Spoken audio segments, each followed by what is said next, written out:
wabarakatuh. Perkenalkan, nama saya Anis Arjuni, saya dari SMA Negeri 1 Boyolali. Dan pada kesempatan ini, saya akan bercerita kepada kalian semua mengenai asal-usul salah satu nama daerah yang ada di Kabupaten Boyolali, yaitu asal-usul Simo. Ini dia ceritanya dan selamat menikmati. Dikisahkan dahulu kala, ada seorang bernama Kiai Singoporono yang memiliki sawah dan ladang dengan hasil yang melimpah ruah dikarenakan kerja keras dan doa yang senantiasa ia panjatkan. Pada suatu malam, ia pergi ke sawah untuk memastikan apakah tanamannya aman dari gangguan hama dengan membawa tombak saktinya. Namun tiba-tiba segerombolan babi rusa datang merusak tanamannya. Kemudian Kiai Singoporono mengendap-endap mendekatinya, dan dilemparlah tombaknya hingga mengenai salah satu babi dan lari terbirit-birit. Kemudian ia pun mengikutinya. Sesampainya di tengah-tengah hutan, tiba-tiba keadaan sekitar berubah menjadi alun-alun keraton, dan di depannya sudah ada keraton yang begitu megah. Ada apa ini sebenarnya? Aneh sekali. Kalian tahu? Mari kita lanjutkan. Sesaat kemudian terdengar suara keras. Pengumuman, barang siapa yang dapat menyembuhkan putri raja yang sedang sakit, jika ia laki-laki akan dijadikan suaminya, dan apabila perempuan akan dijadikan saudaranya. Setelah mendengar hal tersebut, Kiai Singoporono pun segera menemui sang putri. Dan betapa kagetnya setelah memeriksa bahwa ternyata pada pangkal paha sang putri tertancap tombak sakti miliknya. Kemudian dicabutnya dan sang putri sembuh seketika.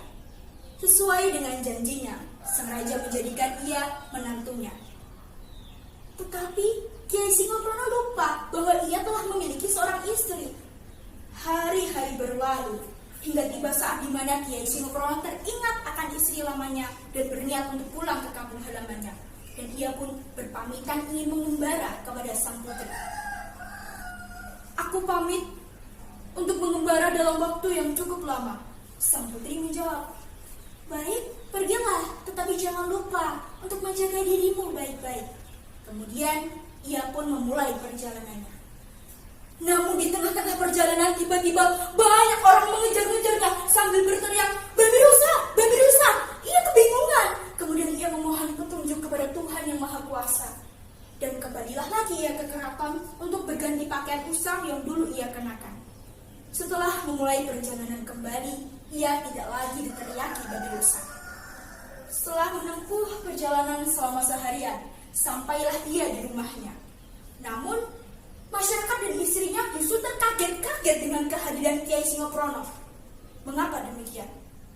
Hal ini dikarenakan dahulu masyarakat setempat memiliki tradisi apabila ada sanak keluarga yang telah meninggalkan keluarganya lebih dari 3 tahun, maka dianggap telah meninggal dunia. Sejak saat peristiwa tersebut, Kiai Singoporono pun kembali ke kehidupan seperti biasa dan bertambah takwa kepada Tuhan yang Maha Kuasa. Cerita mengenai Kiai Singoporono ini pun menjadi buah bibir masyarakat hingga sampailah ke kerajaan Demak. Dan sang Sultan Demak pun menjadi penasaran dan ingin bertemu dengan Kiai Singoporono. Kemudian sang Sultan pun memutuskan untuk pergi ke sana bersama pasukannya, dan ia menyamar menjadi rakyat jelata. Sesampainya di sana, di depan rumah Kiai Singoporono, sang Sultan seorang diri menyamar sebagai pengemis dan meminta sedekah. Kemudian Kiai Singoporono yang saat itu sedang makan siang keluar dari rumah dan berkata, Tuan, masuklah, kita makan bersama. Sang Sultan keheranan. Mengapa engkau bersikap baik dengan pengemis yang hina ini? Kemudian Kiai Singoporono menjawab, kita memang harus bersikap baik kepada siapapun, termasuk kepada engkau, seorang pengemis yang sebenarnya adalah Sultan Demak. Takjublah Sultan Demak. Sekarang ia yakin bahwa memang benar Kiai Singoporono adalah orang yang bijaksana dan juga sakti.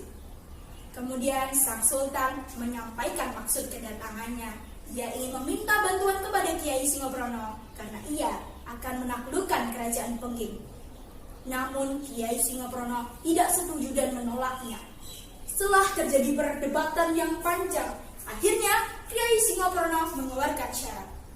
Apabila benda pusaka milik Kerajaan Demak yang berada di pohon wit putih itu dipukul mengeluarkan suara keras, maka Kiai Singoprono setuju.